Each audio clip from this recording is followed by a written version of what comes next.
Hello people of internet, today is the 5th of September 2013 and this is a vlog. Hey guys, I almost forgot you. I've already taken my sleeping pill for tonight. Suffer from insomnia, sometimes I have to take a pill. So I'm in a bit of a race. The time is 10:49 at night. I've got to be quiet because of my housemates and I'm starting to get a bit drowsy as I speak, so I'm going to do this as quick as possible.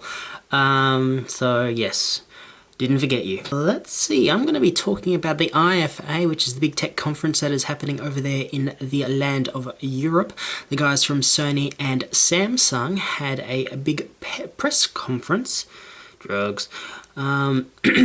Early this morning, and they've launched a couple of new products. Now, first of all, the Galaxy Note 3 has been officially announced. It's the same size as the last one. Actually, it's a bit lighter and a bit thinner, but it's got a bigger screen, so they've actually extended the size of the screen within the bezel of the phone to 5.7 inches. Now, I'm an owner of the Galaxy Note 2, and it's the best phone out there, if you like big phones, that is. Some people say it's comically large. I say it's about a bit perfect, so I'll be interested to see what it is like at 5.7 inches. They have also improved the camera to 13 megapixels with a bit of better glass in there, and they've also gone USB 3.0, which is interesting. Now, next from Samsung, yes, is the Galaxy Gear smartwatch. Yep, the rumors are true. Samsung are making watches. Nothing new.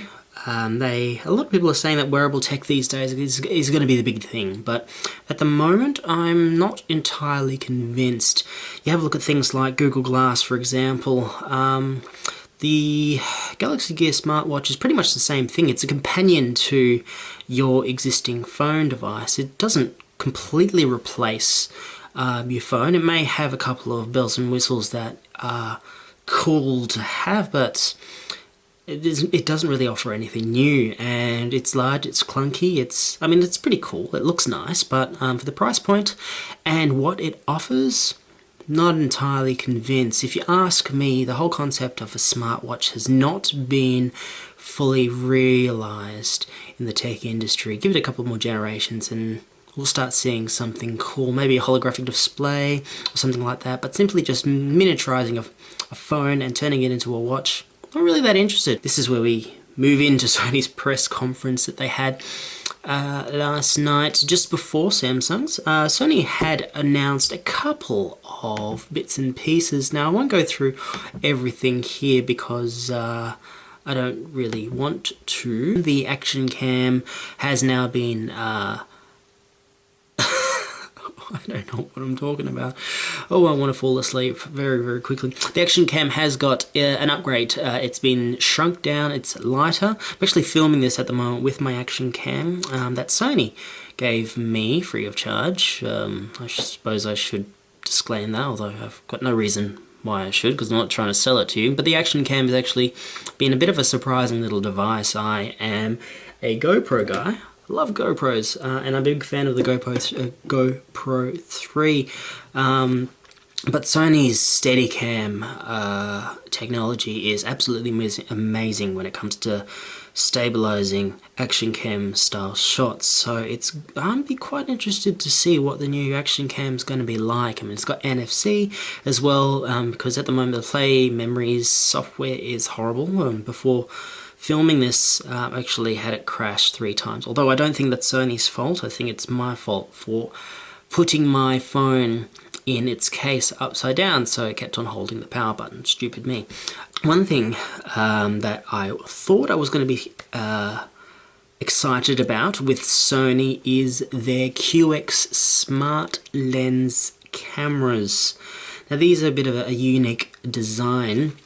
So Sony have basically taken a point and shoot, the lens part of a point and shoot, and turned it into a smartphone accessory. So you strap these onto your favorite Android or iPhone device. If you've got Android with NFC, they automatically pair and talk to each other. And essentially you've upgraded the camera on your phone to, well, make really good pictures. Now, it comes in two flavors. You've got the QX100 and the QX10. Now, the QX10, I'm interested to see how that goes, because I think all the kids and the hipsters and all that are going to be interested in that because of the price range. But I'm personally interested in the QX100, which basically takes the 1-inch sensor from the RX100 and shoves it into this neat little package. Now, like, I did say that I was going to be excited about that, but I'm kind of undecided. I really want to get my hands on one of these things, because the RX100, I am an absolute fan of. The Mark II recently has come out, and it's a beautiful camera. It's the best camera you can get at the moment under $1,000. It is a gorgeous device. The quality is outstanding, and the small changes that they did it from the original to the Mark II has just really bumped up the low light capabilities. But having that without the screen and all the internals and having to rely on a smartphone, not quite sure about that, because ultimately I like cameras aside from the quality. The fact that you could just pull them out and take photos. With a smartphone, you have to wait for them to tick over and load the app and such things. And it's going to rely on the software, the Play Memories software. Not very sold on the software at the moment with my Action Cam. It's a bit slow. So we'll have to wait and see how it goes. I don't know. It all depends on what the price is going to be. I think I'm going to go towards the RX100 if I had to buy the products. I really do want to buy it, because currently my HX9V, a very, very good camera, has completely died. That's why I'm using the Action Cam at the moment, and well, I'm just waiting until I can afford a new camera. So I think the RX100 is going to be on my list, although I am looking at the QX100 thinking, oh, well, for the portability sakes, and the fact is that it is removable.